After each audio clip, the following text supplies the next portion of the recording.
Bonjour, nous sommes de retour pour une heure de Tai Chi. Comme vous savez, c'est toujours une heure bien dense, plein d'exercices, un peu de forme, un peu d'explication et beaucoup de détente. Quand on est détendu, on apprend vraiment mieux. Et donc, on va commencer par se détendre.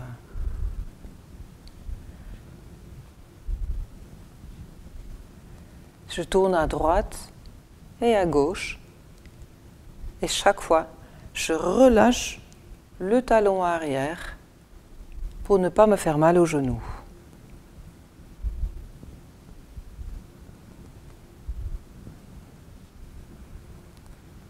Petit à petit, je vais sentir que ça se détend. Les jambes, les bras. Tout simplement parce que l'axe de mon corps tourne à droite comme à gauche.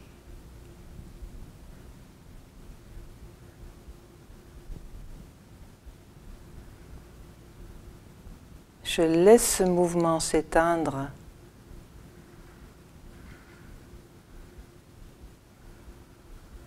Je fais en sorte que je suis bien ancrée sur mes deux pieds.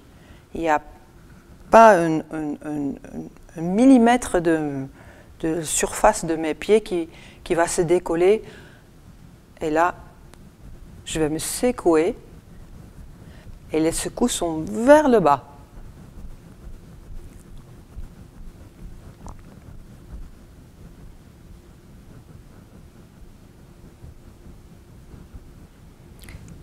Les mains.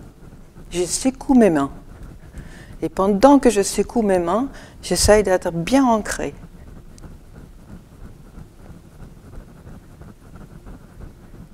Les genoux sont toujours un peu fléchis. Je tourne les mains, pareil.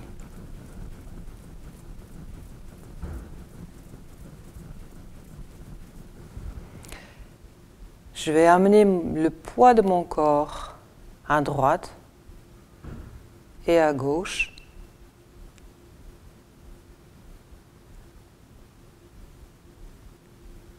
De telle sorte que je vais pouvoir lever un pied et lever l'autre. Et quand je sens que ça marche bien, que j'ai un bon appui sur une seule jambe, je reprends les petites secousses avec mes mains et le pied. Je laisse le pied partir. Je peux faire de petits cercles par exemple, mais ça va tout seul. C'est parce que la secousse en fait amène le mouvement. Essayez.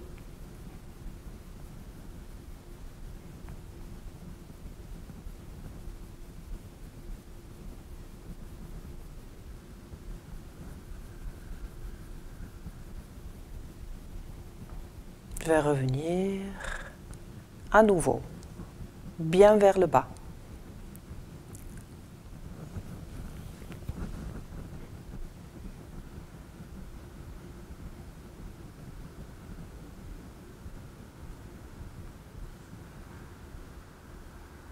Je vais revenir les mains. Monte et descendre. L'un après l'autre.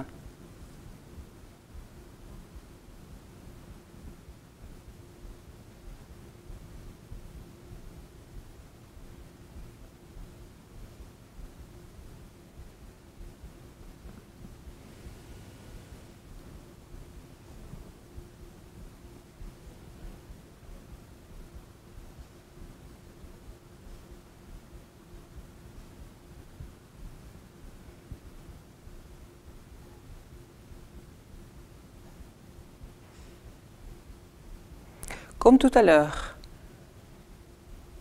je laisse ce mouvement s'éteindre, puis je vais prendre appui à droite comme à gauche, jusqu'à ce que je sente que je suis confiante de prendre appui sur une seule jambe.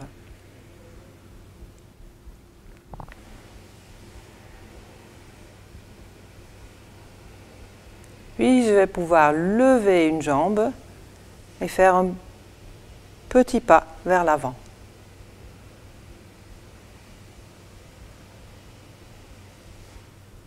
Et je reviens vers l'arrière. Je pose le pied sur le même endroit où il était tout à l'heure. Et je fais la même chose de l'autre côté. Je vais faire ça 3 fois.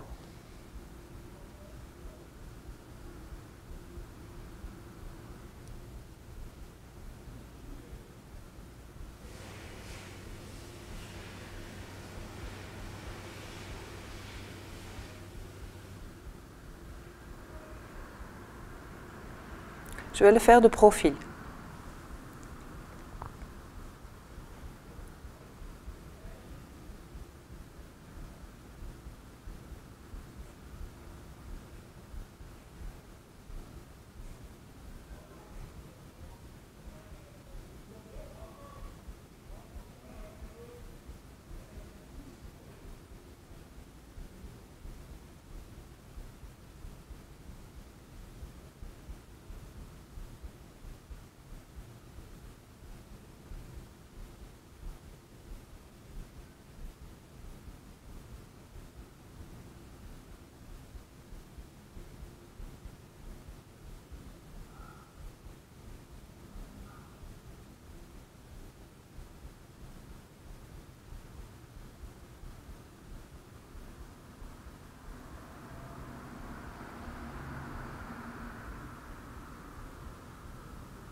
Il y a plusieurs stratégies de faire ça. Ce n'est pas tellement important ce que vous utilisez, parce que chaque personne a sa propre façon de bouger, mais c'est plus d'être conscient. Quelle est ma stratégie? Comment est-ce que je fais ça? Il y a tellement de choses qui se font automatiquement, mais si je prête attention, qu'est-ce qui se passe? De profil toujours. Si j'ai pris appui sur une jambe, je peux la lever. Et qu'est-ce que je lève d'abord? Est-ce que je lève talon, puis pointe, et je pose pointe, puis talon? Possible, hein? Ou est-ce que je lève pointe, talon? Est-ce que je pose pointe, talon? Deuxième. Est-ce que je lève peut-être le pied en bloc et je le pose en bloc? Et là, évidemment, il y a plein de variantes possibles. Je lève en bloc, mais je pose d'abord pointe. Je lève en bloc, mais je pose d'abord talon et puis pointe. Et pareil, quand vous revenez, comment je reviens? Je suis dans cette position-là, vers l'avant, je reviens. Qu'est-ce que je lève d'abord? D'abord pointe et puis talon? Ou est-ce que je lève talon puis pointe? En soi, ce n'est pas important du tout, mais c'est intéressant de voir que quelque chose aussi simple qu'un petit pas vers l'avant peut donner la réflexion, mais comment je fais ça? Et il y a énormément de possibilités, des choses que normalement on fait de façon totalement automatique. Bon, là, c'est l'idée que, tout cet automatisme, je vais en fait la décortiquer et voir comment je fais.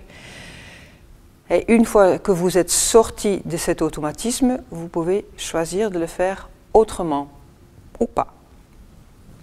Entre parenthèses, juste pour dire que même un tout petit mouvement très simple peut suffire pour pratiquer pendant des heures.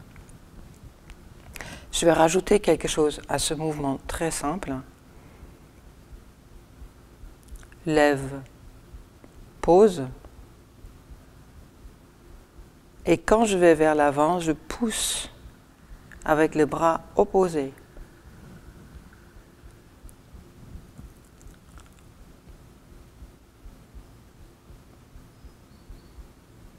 Je continue de le faire le même côté pour bien m'habituer.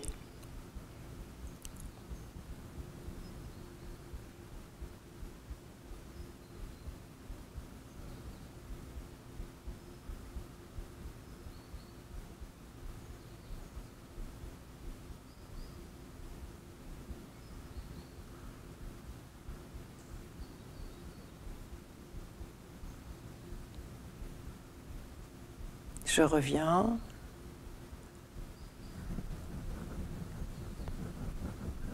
Je me repose.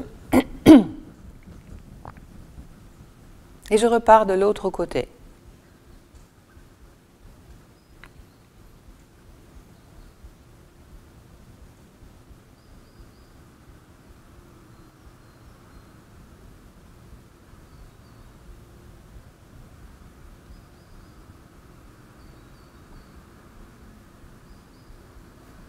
Et là, comme j'ai rajouté quelque chose à mon mouvement, déjà qu'on a vu que le simple pas donne énormément de possibilités de bouger, énormément de stratégies en fait de bouger, là j'en rajoute encore énormément. À quel moment est-ce que je commence à lever la main? En même temps, ou un peu avant, ou un peu après? À quel moment est-ce que je commence à pousser? Quand je vais vers l'avant? Ou quand je commence à faire le transfert du poids? Comment est-ce que je bouge la main? Que fait le poignet?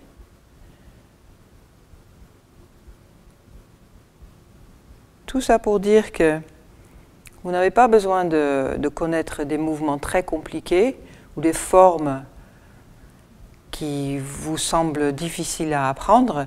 Même avec un simple mouvement, vous pouvez vraiment jouer et découvrir comment ça marche.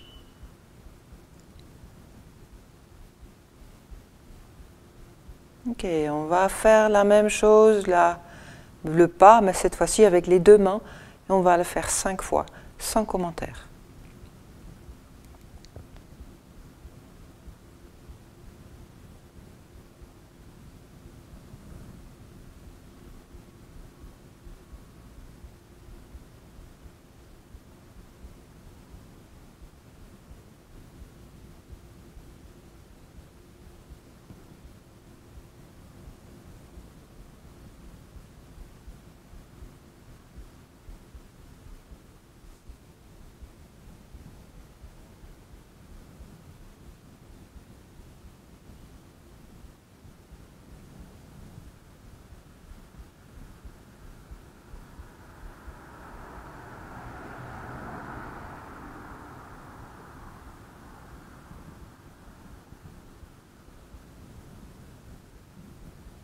Et une dernière fois.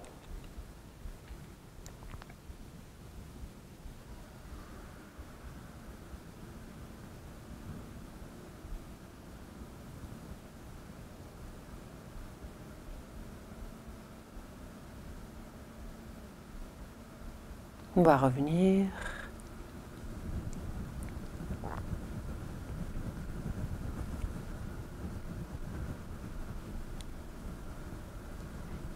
On va secouer les mains, secouer les jambes. Je vais poser les mains sur mon dos, le bas de mon dos. Puis j'attends de sentir la chaleur de mes mains sur mon dos. Je cherche une position stable.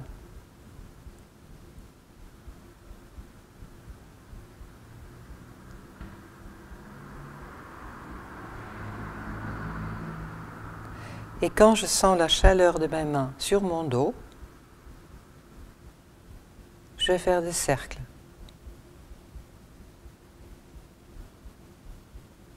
Des cercles avec mes hanches.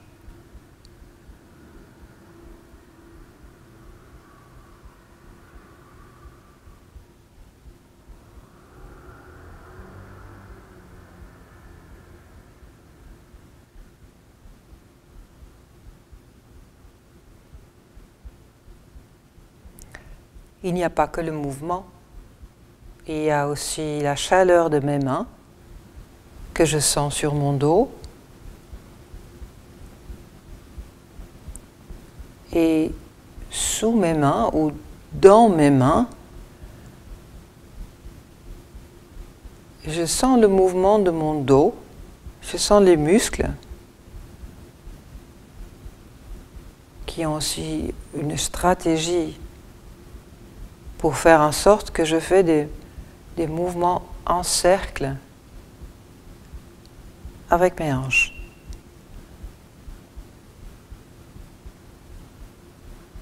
Je vais augmenter le mouvement.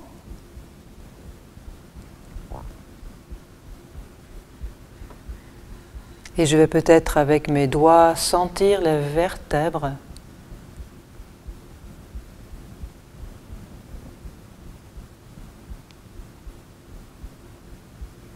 Et on peut peut-être imaginer dans sa tête la colonne vertébrale, toute mobile,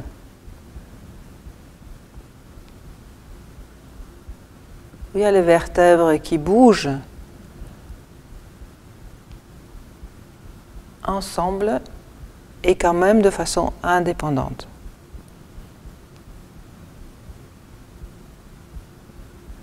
On va revenir.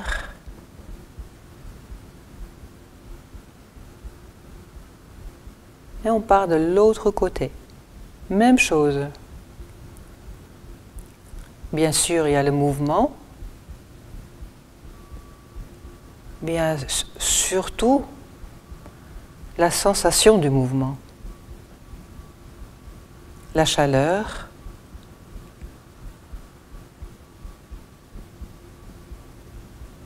Les muscles, les vertèbres, les tendons.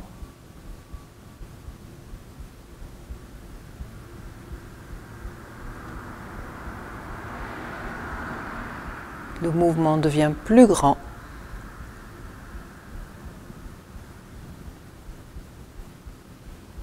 Puis il va se réduire.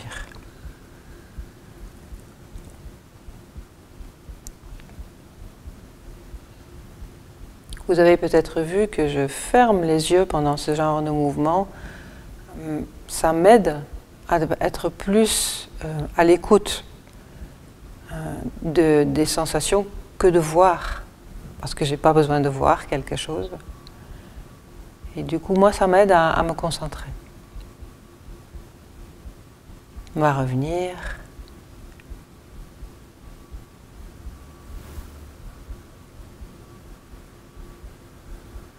Je garde un instant la chaleur de mes mains sur mon dos. Et même quand je les enlève,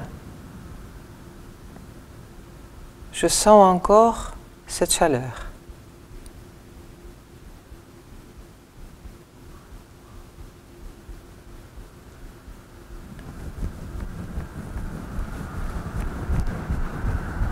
On s'écoute.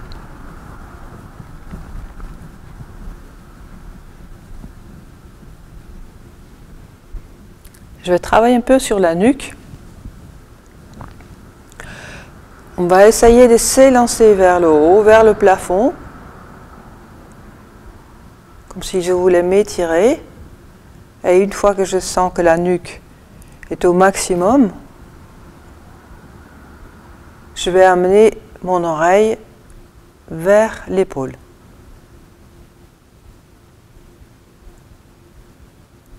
Ce n'est pas un grand mouvement. Je n'essaye pas de tirer, mais juste de lâcher en fait ma tête vers l'épaule.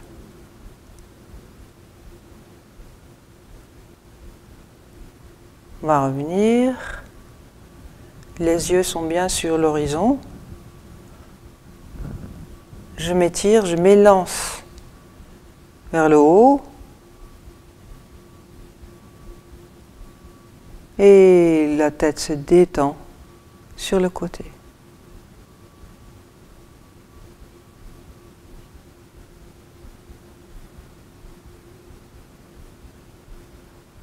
Je reviens vers le haut. Je vais faire ça encore 2 fois.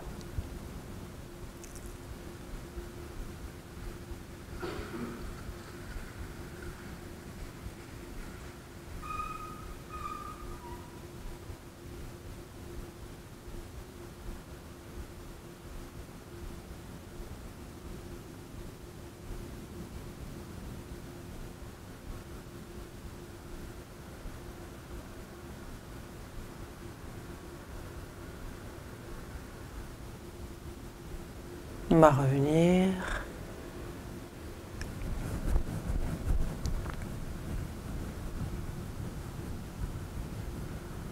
On va continuer quelques minutes sur ce travail de la tête et la mobilité de la tête. Je vais marcher et je vais imaginer qu'il y a des bruits d'oiseaux ou des bruits de vagues que j'essaye de capter avec une oreille. Admettons que c'est l'oreille droite que je veux privilégier et je vais essayer de voir d'où vient le petit bruit que je cherche. Et du coup, je vais bouger dans l'espace avec mon oreille. En fait, c'est mon oreille qui va mener partout.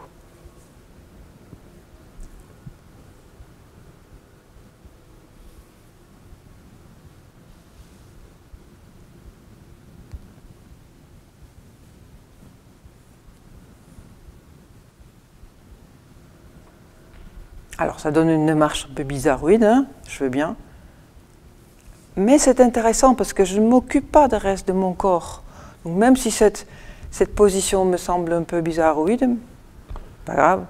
Tout ce qui m'intéresse, c'est mon oreille. Du coup, ça va étirer tout ça.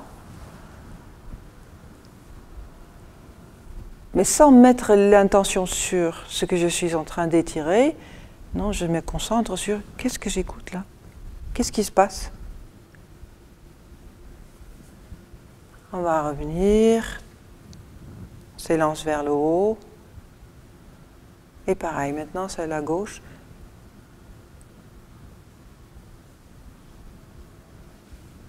Je vais écouter un peu partout.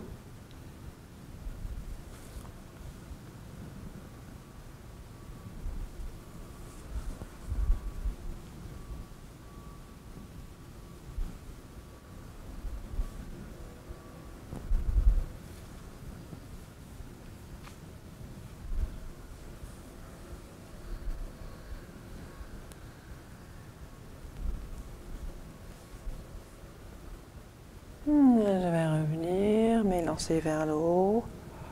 Et peut-être vous allez sentir que ça fait quelque chose au niveau des oreilles, mais aussi au niveau du mâchoire.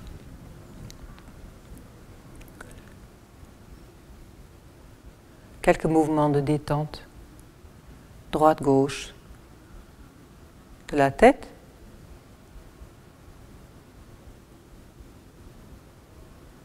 Et on revient. Voilà, ça c'était tout pour l'échauffement. On va faire maintenant la forme. Je vais partir dans ce sens-là. Et c'est parti.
Voilà pour notre forme. Peut-être ça va trop vite pour vous, vous n'avez pas le temps de tout voir. Sachez que quand vous commencez à pratiquer un seul mouvement, c'est en fait la base de tout et vous allez voir qu'autour, on va pouvoir mettre son attention de plus en plus quand on commence à connaître, mais surtout à reconnaître le plus de mouvements. Ne vous stressez pas, ça va venir presque tout seul. Aujourd'hui, je vais travailler encore une fois sur le singe. On l'a déjà évoqué, mais je pense que c'est un mouvement très riche qui mérite beaucoup d'attention et donc on va y revenir. Alors, quand est-ce que ça intervient? C'est le premier mouvement qu'on va faire en reculant. Vous vous rappelez, on commence, je vais le faire vite. 1, 2, 3, mouvement intermédiaire. 1, 2, 3, mouvement intermédiaire, et c'est là. Et au bout de 6 fois, 6 pas, on va dire, vers l'avant, on va faire 4 pas vers l'arrière. Pour le coup, comme vous avez vu, les premiers pas, c'est un des pas assez compliqués. On avance, puis on revient en arrière, on ouvre, on pose, et on avance. Là, pour le coup, le pas vers l'arrière est plus simple. Je ne reviens pas, je vais juste faire 4 pas.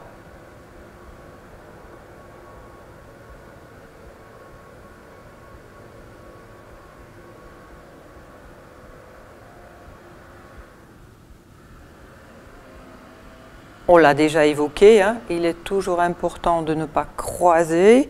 Donc aussi bien en allant vers l'avant, il est bon ton de garder un espace entre les pieds. Évidemment, pour aller vers l'arrière, c'est pareil, mais c'est peut-être encore plus important parce qu'on aura vraiment tendance à faire ça. Déjà parce qu'on ne voit pas ce qu'on fait, c'est derrière nous, mais de deux, ça semble plus naturel de le faire comme ça. Donc au début, ce qui est peut-être le plus compliqué, c'est garder en fait cet espace entre les deux pieds quand on va reculer.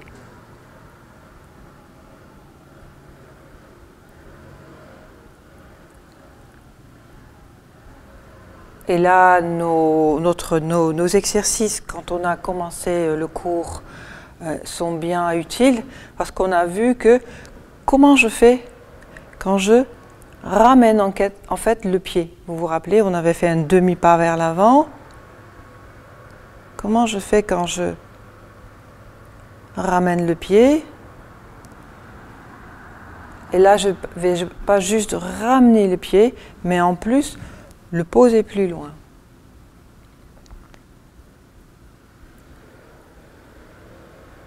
Donc pour commencer, essayez de sentir comment vous faites. Est-ce que vous levez d'abord le talon et puis vous lâchez les orteils, ou vous faites ça en bloc? Alors, essayez de voir comment on va faire ça. Donc on va faire 4 pas vers l'arrière, dans la forme. Hein. On a terminé comme ça notre mouvement intermédiaire et on commence de là. Je lâche les bras pour l'instant.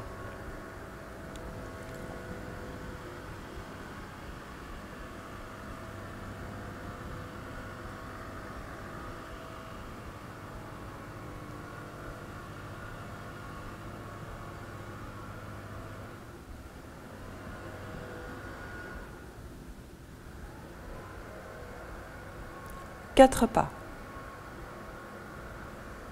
On le refait une fois. Donc à partir du mouvement intermédiaire, jouez le pipa. 4 pas.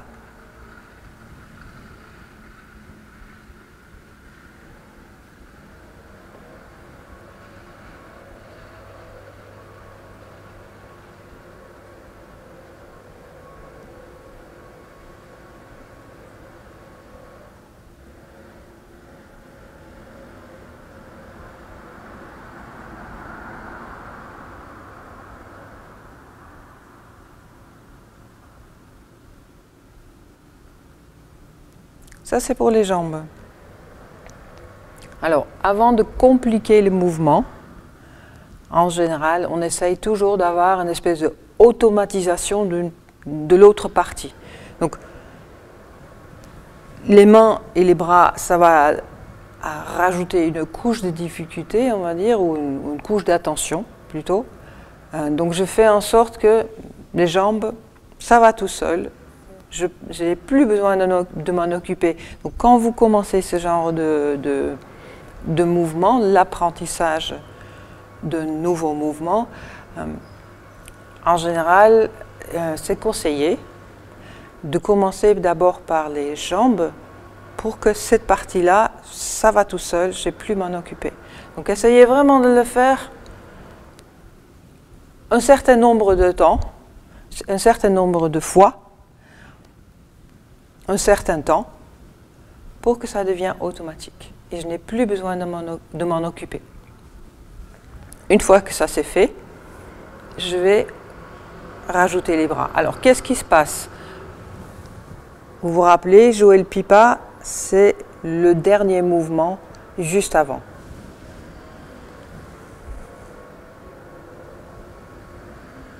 En fait, c'est comme une grande ouverture.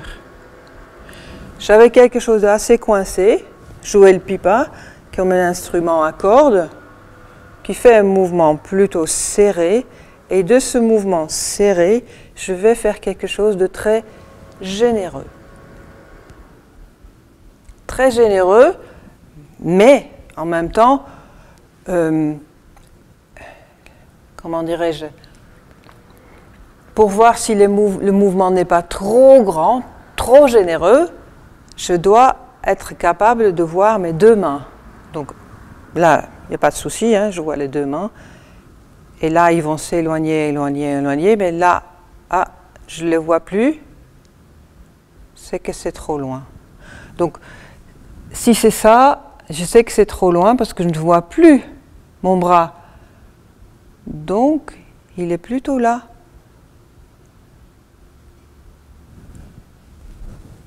On y va? Mouvement serré qui va s'agrandir jusqu'à ce que je ne vois plus mes deux mains. Je peux les bouger un peu comme ça. Ah, là, c'est sorti du champ. Et donc, c'est trop grand.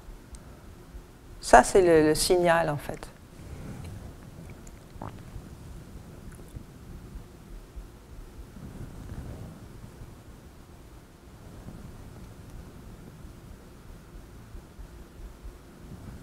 Petit, plus grand. Ça, c'est le début de mon mouvement du singe.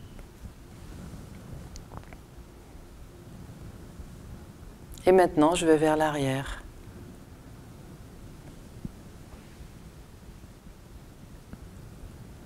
Chaque fois, j'ai un mouvement, vous voyez, plutôt coincé devant, plutôt serré, qui devient ample.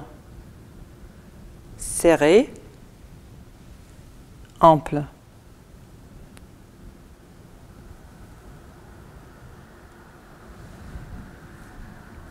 Je vais le proposer de face.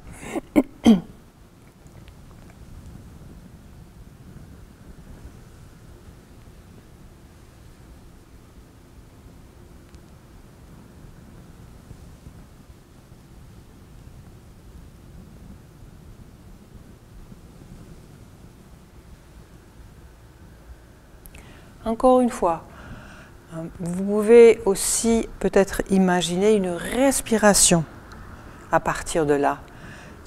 Le serré, ce sera comme une expiration, et l'ouverture, l'inspiration.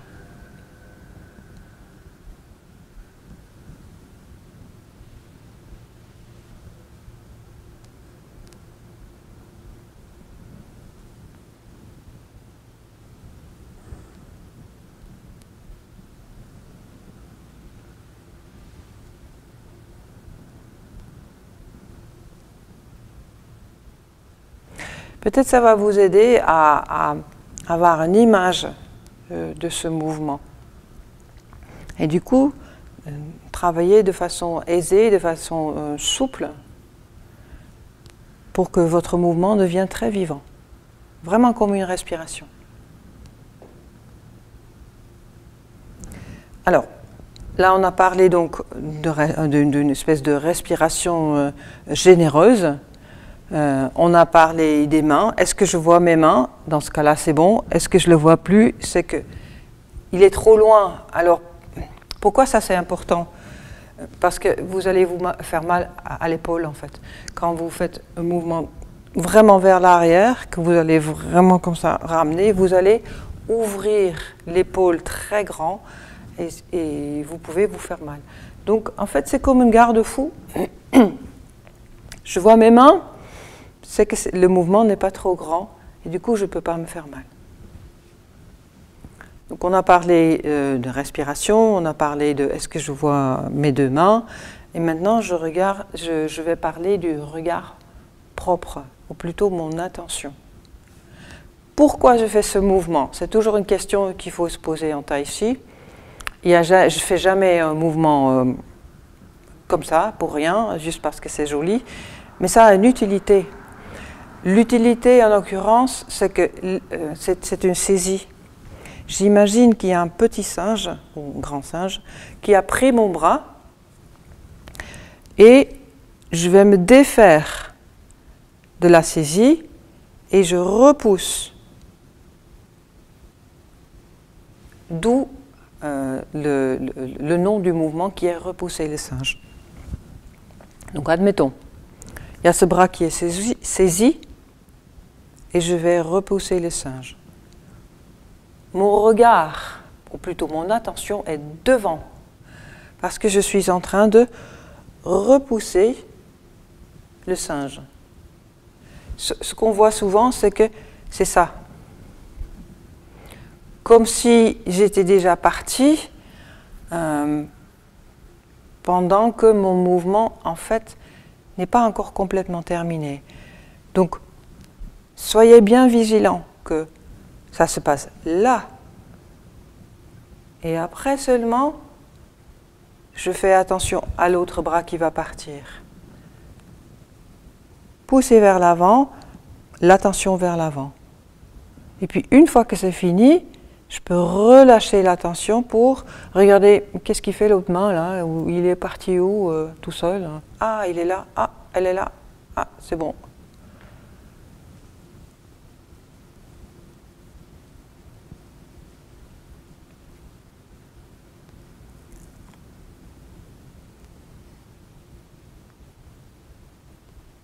Avoir cette attention au bon endroit, au bon moment, à nouveau, nous aide à avoir un mouvement vivant, parce que sinon, ça peut vite devenir quelque chose d'assez mécanique. Et là, bon, je ne suis plus vraiment là. Hein. En fait, je ne suis plus du tout là. Et il y a quelque chose qui manque dans ce cas-là. Pas que ça soit grave en soi, mais l'idée est s'occuper vraiment de quelque chose en précis, quelque chose très précisément. Et très précisément, c'est le mouvement où je suis là, en ce moment même, en train de travailler.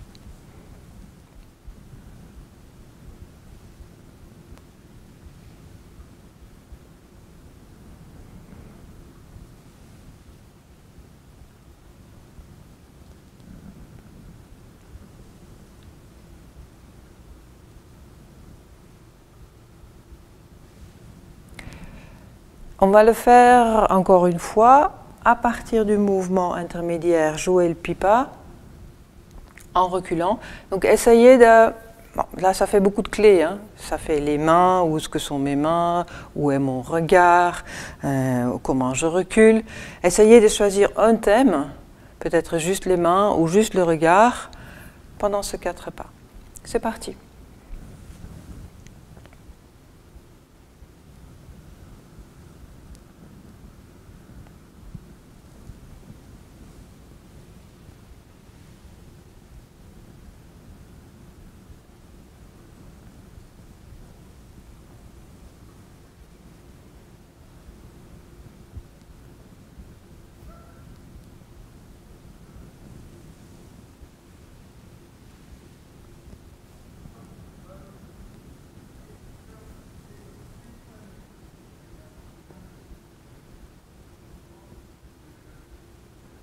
4 fois. Qu'est-ce qui se passe au bout de ces 4 fois? Donc on a vu que le début, c'est Joël Pipa. 1, 2, 3, 4. Au bout de la 4e fois, je retrouve en fait la position du début. Je ne sais pas si vous vous rappelez, quand on commence, c'est lancer vers le haut, détendre les jambes, faire un petit pas, je monte et je forme un cercle ou une lune, un rond. Et c'est ce même mouvement, cette même position plutôt, qu'on retrouve là. Donc, 3e, 4e singe, et je retrouve ma position du début. Ok, on va secouer les jambes, secouer les mains.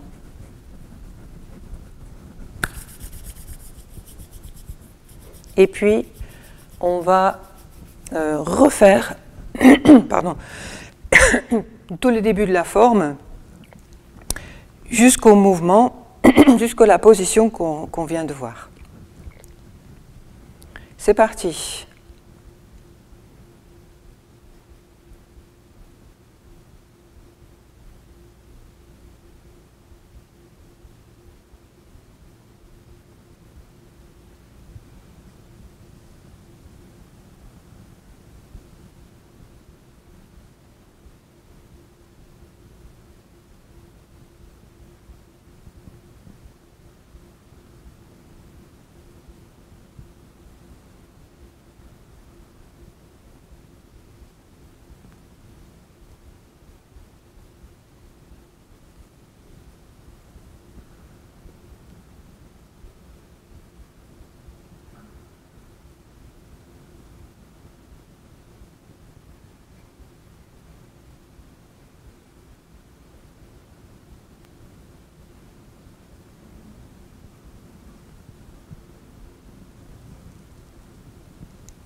Voilà.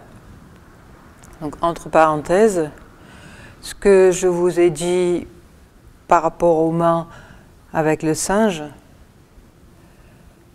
en fait, c'est valable pour toute la forme, en permanence, sauf à quelques exceptions près, notamment quand je fais le serpent. Je vois en permanence mes deux mains. Si je ne les vois pas, c'est qu'ils sont trop loin. Et je dois réduire, en fait, le mouvement que je suis en train de faire. Donc ça peut être une clé pour travailler seul. Je ne sais pas comment je fais de mes mains, est-ce que c'est trop loin? Ben, si vous ne les voyez pas, effectivement, c'est qu'elles sont trop loin. Ça peut vous aider pour pratiquer seul. Alors, il reste un petit quart d'heure, tout petit. Et je voulais introduire, en fait, aujourd'hui, l'utilisation d'une chaise pour les exercices. Ça fait maintenant 3/4 d'heure, en tout cas pour moi, ça fait bien 3/4 d'heure que je suis debout et que je suis en train de pratiquer. J'aurais peut-être envie de m'asseoir un instant. Et c'est ce que je vais faire.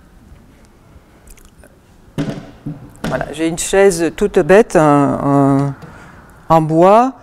Donc ça peut être une chaise de cuisine, par exemple.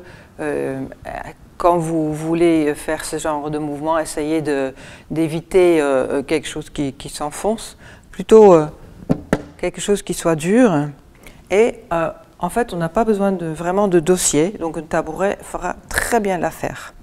Parce que je vais essayer de m'asseoir au bout de ma chaise. Donc si je me mets de profil, peut-être c'est plus clair.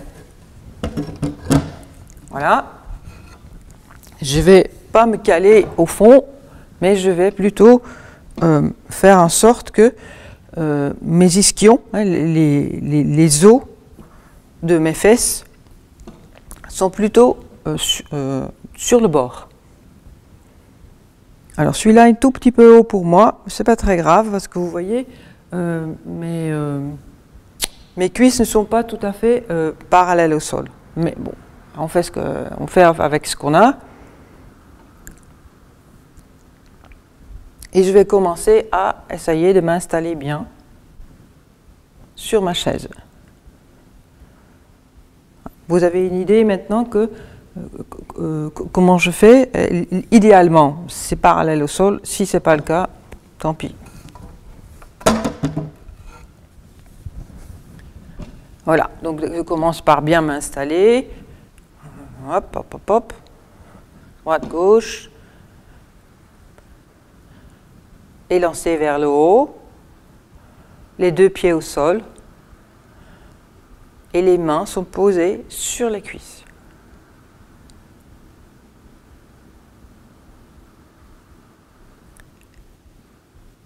Ça glisse, ça glisse. Je les remets.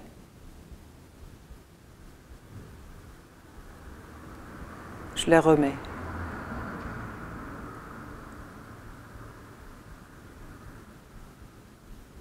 Ça glisse.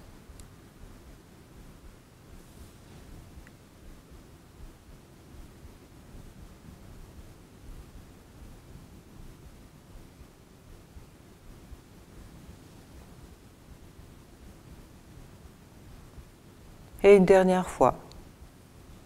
Ça glisse.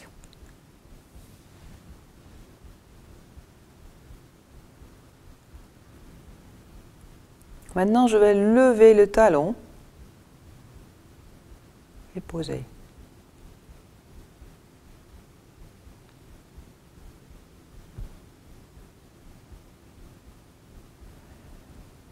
Idéalement, je ne porte pas de chaussures.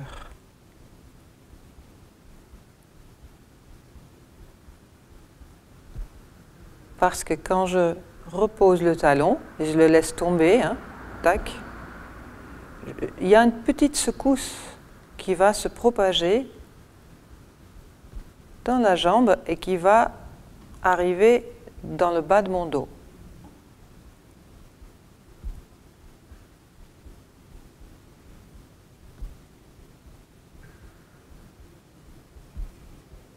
Et ça va détendre les jambes, les cuisses et le bas du dos.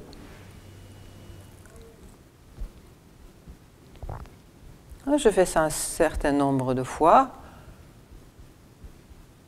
et je mets mon attention sur la secousse. Donc, qu'est-ce qui se passe après? Et peut-être, je peux même sentir la secousse jusqu'à la tête.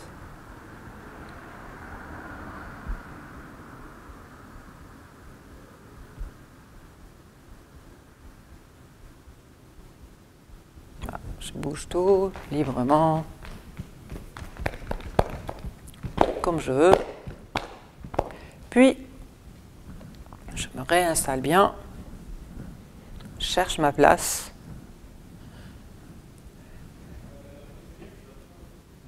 Et puis, je vais monter légèrement le genou.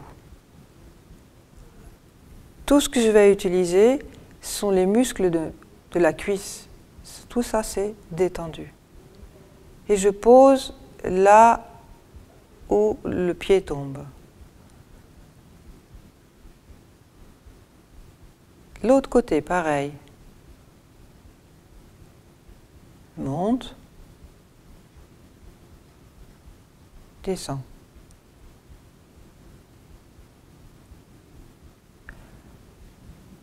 Vous allez constater qu'est-ce que vous utilisez pour faire ça.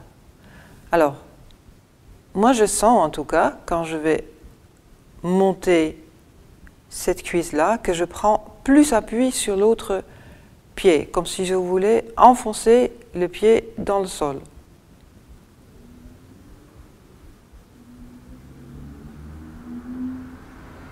Je sens évidemment les muscles de la cuisse qui travaillent.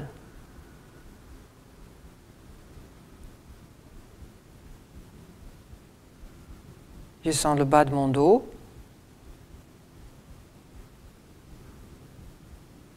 Peut-être les abdos.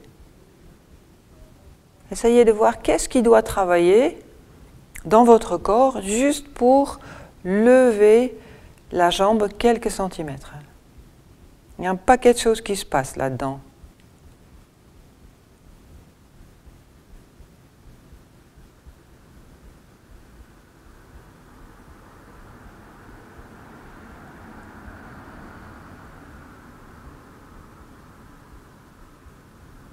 On pose.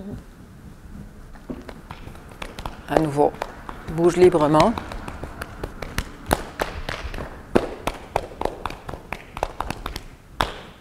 Et puis, je vais ajouter quelque chose.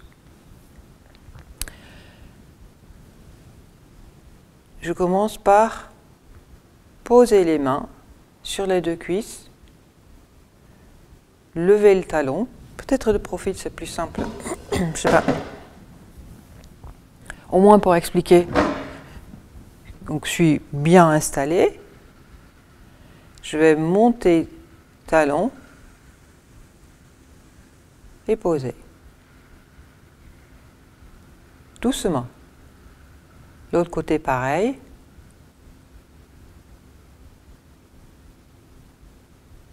Et maintenant, je vais rajouter ma main en diagonale. Donc, ça veut dire que là, c'est peut-être mieux de face. Je vais monter le talon et je monte la main opposée. Donc, ça donne quelque chose comme ça.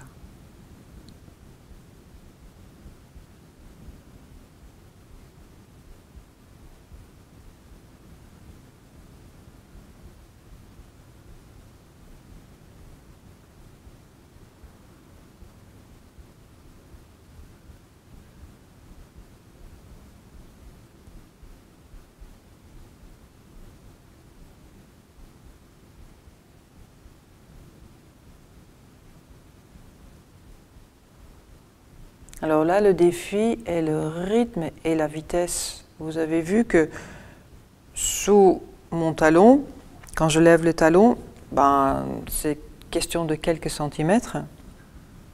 La main, par contre, va parcourir une distance bien plus grande. Donc du coup, pour que ça arrive ensemble, on va dire, quand j'arrive en haut, au maximum, on va dire, avec mon talon, et j'arrive là où je veux aller avec ma main doit aller plus vite. Et pareil, quand je le repose sur ma cuisse, c'est à ce moment-là que le talon touche le sol.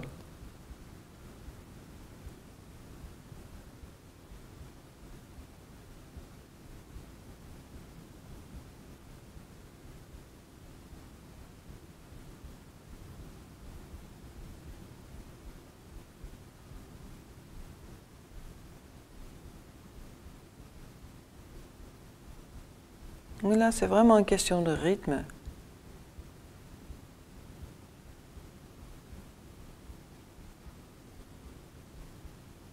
Et on pose. Et détend le ventre, détend le dos, détend les cuisses, tape un peu partout.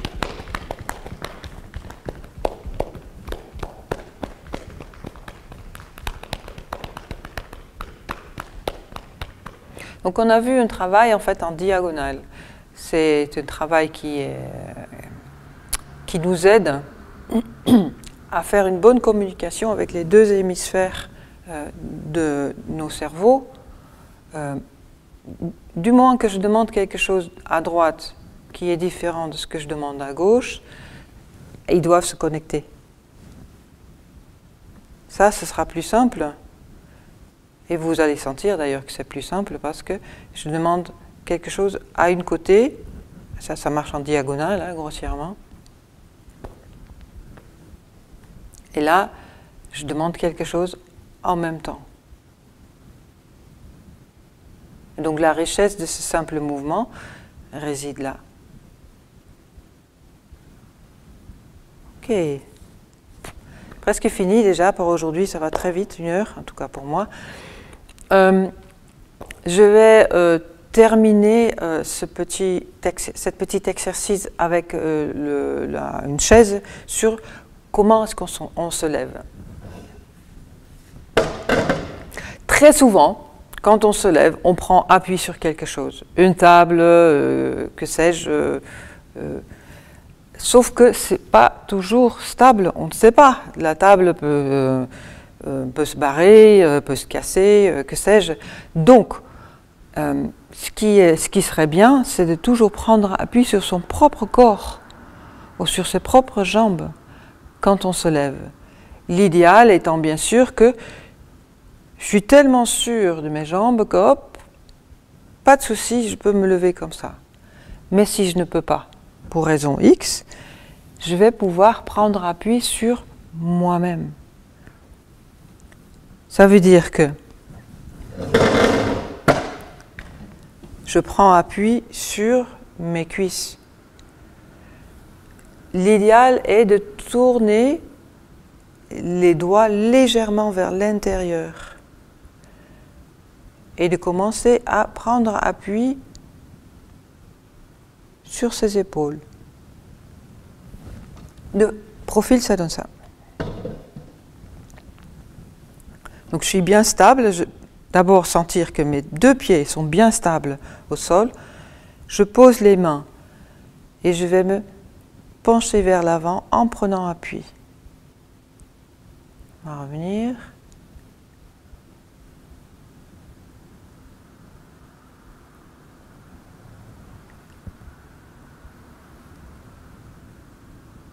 Et là, à un moment donné, dans le mouvement, je sens que, hop, je peux le faire. Je peux encore revenir. Hein. Si je n'y arrive pas, ah, c'était trop tôt, hop, je peux revenir. Et là, hop, et là,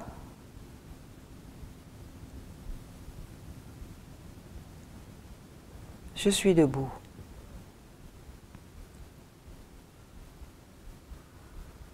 Alors peut-être aujourd'hui vous n'avez pas besoin de tout ça, vous y arrivez très bien, mais il arrive un jour, soit parce que vous vous faites mal aux pieds, ou vous avez les genoux qui deviennent moins stables, plutôt vous avez pris cette habitude d'avoir d'autres stratégies de se lever, vous allez vraiment en profiter plus tard, c'est jamais trop tôt. Donc de face, ça donne ça, hop, je m'appuie. Je cherche mes appuis dans mes pieds et dans mes mains. Et hop, je peux encore revenir. Hop. Et je suis debout.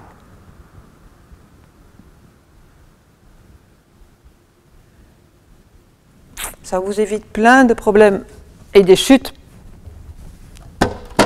par la suite. On va revenir sur nos deux pieds, on se secoue. On laisse partir toutes les tensions éventuelles. Je vais poser les deux mains au niveau du ventre. Je chauffe mon ventre.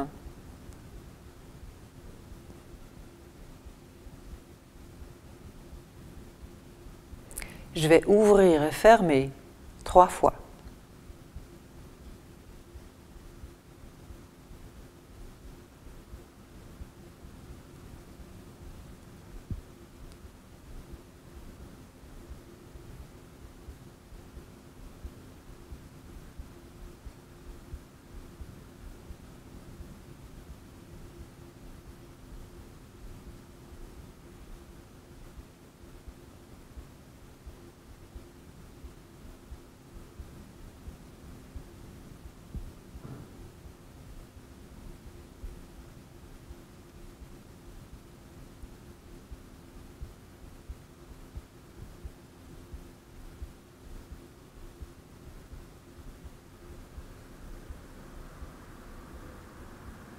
On va revenir.